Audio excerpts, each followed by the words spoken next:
guys. Well, good morning. We're going to talk about a couple of things, but first of all, we want to demonstrate a new tool that we got. This is a spray drone. We're going to use it for rifle research here at the research station and in the industry. I went ahead and I put some points, a boundary, gave it some parameters, and it's autonomous, so it's going to fly that path. Gonna zigzag back and forth, get down to 5 foot, go down to where I tell it to stop, move over, drop, come back 9 feet over and zigzag across the field.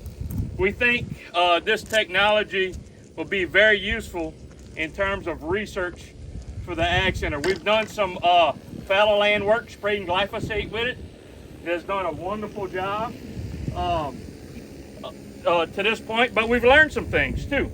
So when we first put this tool out and we sprayed it from 10 foot high with those nozzles they gave us, we had about a 5-mile-an-hour wind. We blew that herbicide off 50 feet off target. Not a good thing. We've changed nozzles, we've done some things, but you know, like I said, I think this will be a very useful tool. I know some growers have been calling interested about getting this. It's not as simple as going down and buying one. There's a licensing process that you have to go through. With the FAA, you have to get a Part 107 license, you got to get a Part 137 agricultural spray license, and then you got to go to the Department of Ag and Forestry and get a aerial applicator license. Quite a bit of work, a lot of rules, but we just wanted to show y'all what we got. Hold the remote for the mics for a second, Renee.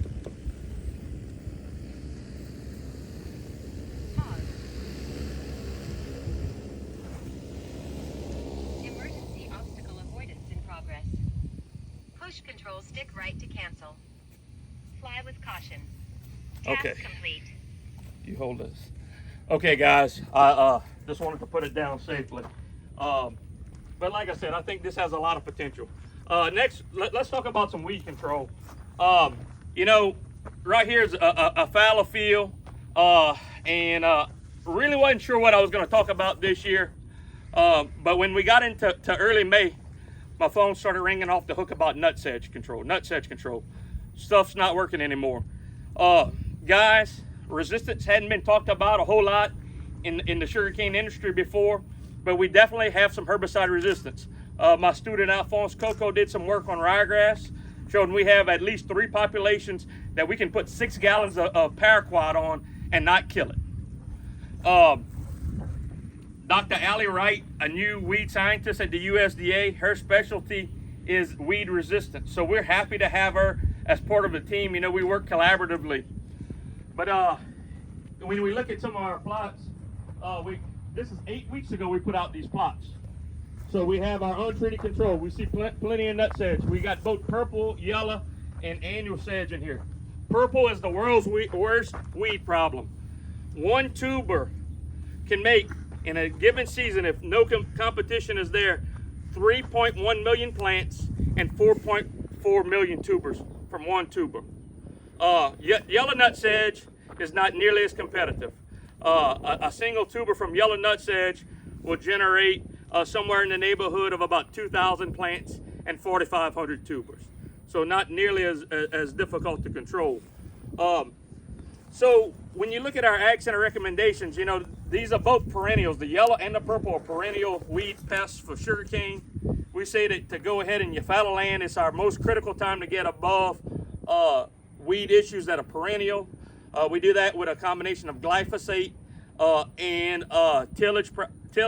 But glyphosate is not very good on nutsedge. So this second poster here is Roundup Power Max. This is at 60 ounces. This is the same thing as a 3-quart rate of the original Roundup that came out. You see a lot of nutsedge that has come back.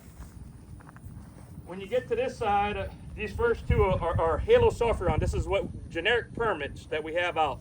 Now we say to apply them in combination with glyphosate. Again, lots of calls from consultants saying that this product's not working. They feel like we're seeing some resistance. And when you look into these plots, we definitely have some nutsedge coming back. Next option is Invoke, which are these 2 plots here at 1/10 and 2/10 of an ounce.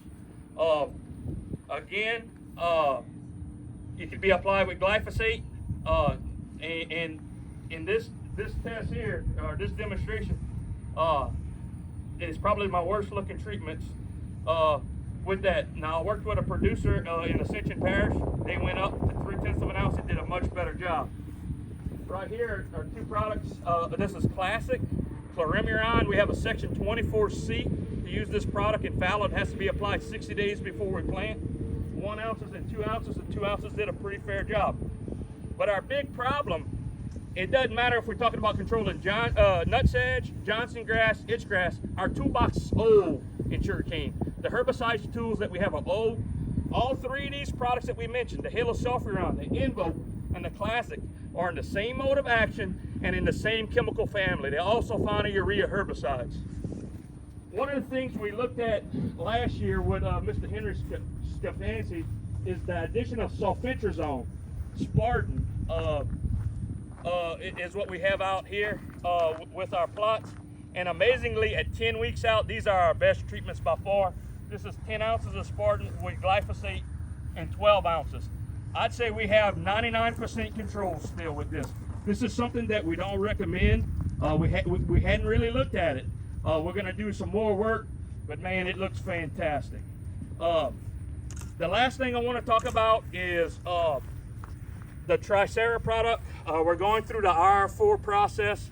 We're in the final stages of getting that product labeled. We've gotten some reports that growers are trying to go off label with a generic triclopyr. Guys, we'd ask you not to do that.